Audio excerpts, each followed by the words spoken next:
18 WJTS News, I'm Charlotte Olson. A late February assault that happened in front of the Jasper Y has a father and son facing serious charges. The DuBois County Herald reports that the father-son duo will now be facing charges of attempted murder and also charges of criminal confinement. The two men, 46-year-old Travis Carnes of Lagodi and 21-year-old Brandon Carnes of Odin, are also facing multiple charges of battery, possession of criminal recklessness as well. Brandon Carnes is also charged with invasion of privacy, and Travis Carnes is facing an additional count of leaving the scene of an accident. Jasper police say that Travis Carnes rammed another vehicle several times, leaving the vehicle disabled in the area of 2nd Street and 231 in front of the Y. After the victim's vehicle was disabled on the side of US 231, Travis and Brandon allegedly assaulted the driver of the other vehicle with wooden and also metal clubs.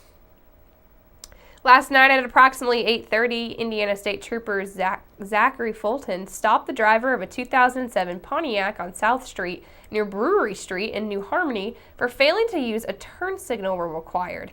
The driver was identified as 29-year-old Julie Kimmel of New Harmony. Kimmel's 10-year-old son was a passenger in the vehicle, and upon further investigation, it revealed that Kimmel had a blood alcohol content of 0.13%. She was arrested for driving while intoxicated and was taken to the Posey County Jail. Kimmel's son was released to a relative, and Kimmel faces a preliminary charge of operating a vehicle while intoxicated with a passenger under 18 years of age, which is a level 6 felony. The Indiana State Police Detective Wes Kendall initiated a criminal investigation on February the 26th after receiving information that a Posey County male juvenile had allegedly been sexually abused several years ago by 23-year-old Dylan Cooper of Mount Vernon.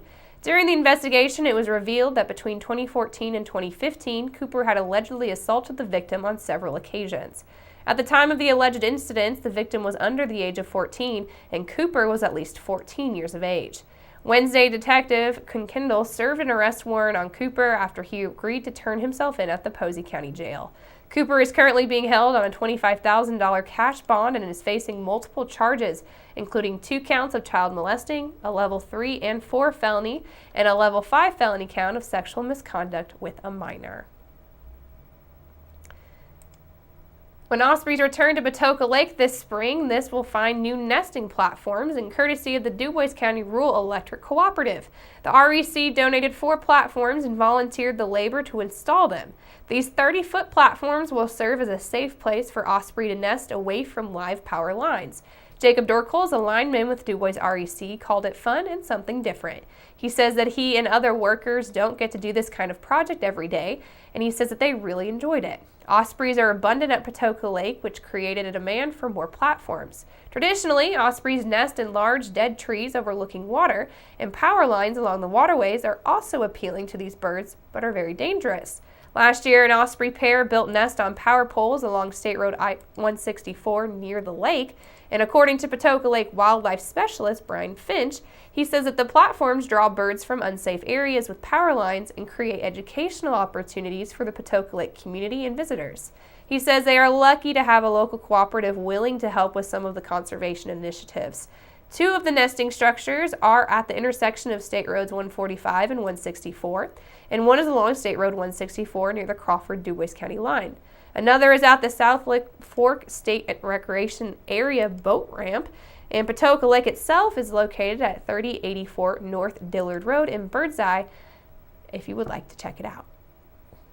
The Jasper Chamber of Commerce will once again be presenting their annual State of the Address on next Tuesday the 13th from 11:30 a.m. until 1 p.m. in the auditorium for the Center for Technology, Innovation, and Manufacturing building at Vincennes University's Jasper campus.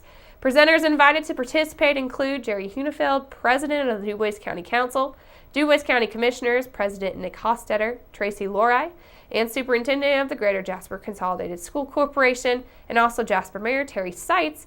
The public is invited to take some time to come out and learn what is happening in the area of county government, city government, and also what's happening in local schools.